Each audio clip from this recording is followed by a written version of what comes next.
Hallelujah. ഏവർക്കും ഒരിക്കൽ കൂടെ ക്രിസ്തുവിൽ സ്നേഹ വന്ദനം.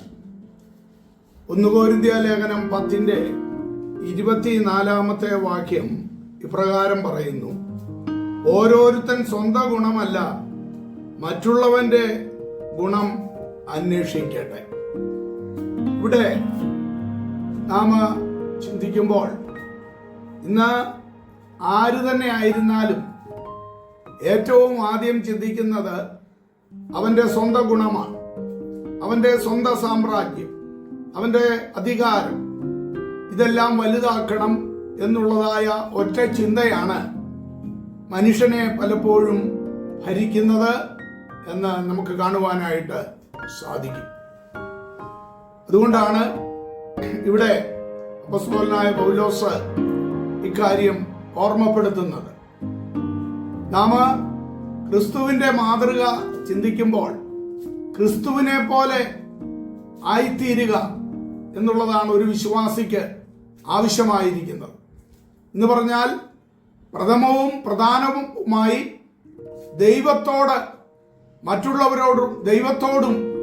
മറ്റുള്ളവരോടുമുള്ളതായ സ്നേഹമാണ് ക്രിസ്തുവിന്റെ മാതൃക പിൻപറ്റുന്ന ഒരു വിശ്വാസിക്ക് ഉണ്ടായിരിക്കേണ്ടത്.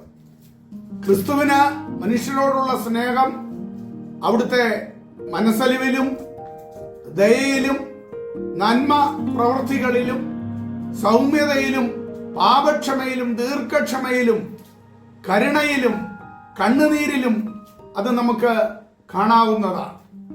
അതിനെല്ലാം അനേക വേദഭാഗങ്ങൾ നാം ചിന്തിക്കുമ്പോൾ അതെല്ലാം വളരെ വ്യക്തമായി നമുക്ക് കാണുവാൻ കഴിയുന്നതാണ്. എന്നാൽ ഇന്ന് എവിടെ നോക്കിയാലും മനുഷ്യന് അവന്റെ സ്വന്തം താല്പര്യങ്ങൾ, സ്വന്തം സാമ്രാജ്യം വികസിപ്പിക്കുക, അത് മാത്രമാണ് ലോകത്ത് കാണുവാനായിട്ട് സാധിക്കുന്നത്.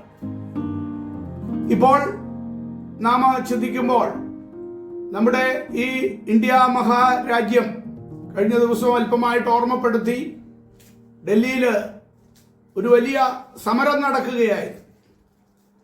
നമ്മുടെ വിദ്യാഭ്യാസ മേഖലകളെ ആകെ തകർത്ത്, കുഞ്ഞുങ്ങളെ ആകെ തകർത്ത്, ഏതാണ്ട് 10-20ഓളം പേര് നമ്മുടെ കുട്ടികൾ ആത്മഹത്യ ചെയ്യുവാൻ ഇടയായിട്ടും ഗവൺമെന്റിന്റെ കണ്ണു തുറന്നില്ല.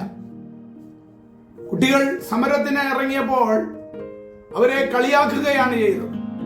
പാറ്റാക്കൂട്ടങ്ങൾ എന്ന് പറഞ്ഞ് അവരെ വളരെ നിന്ദിച്ചു തള്ളുവാനായിട്ട് നോക്കി. എന്നിട്ട് പലരും അവരുടെ അധികാര കസേര പോകാതെ അതിനുവേണ്ടി അവരെ അടിച്ചൊതുക്കുവാനും മറ്റുമൊക്കെ നോക്കി.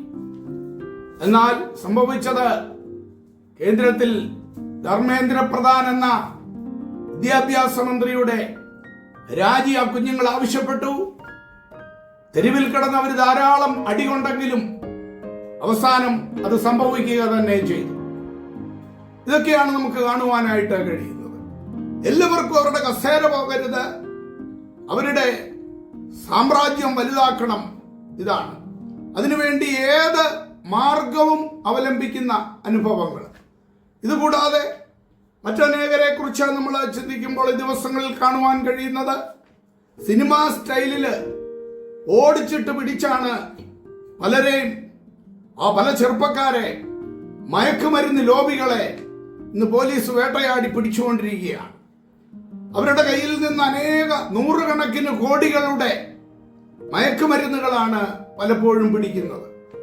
ഇതിന്റെ എല്ലാം അടിസ്ഥാനം എന്തെന്ന് ചോദിച്ചാൽ, തങ്ങൾക്ക് വാഴ്ച നടത്തണം, സുഖമായി ജീവിക്കണം, അവരുടെ സാമ്രാജ്യം വലുതാക്കണം, അഥവാ സ്വന്തം ഗുണത്തിനു വേണ്ടി മാത്രമുള്ളതായ അനുഭവമാണ്. ഒരിക്കൽ ഒരു പന്നിയും പശുവും കൂടി കണ്ടുമുട്ടുവാനായിട്ട് ഇടയായിത്തു.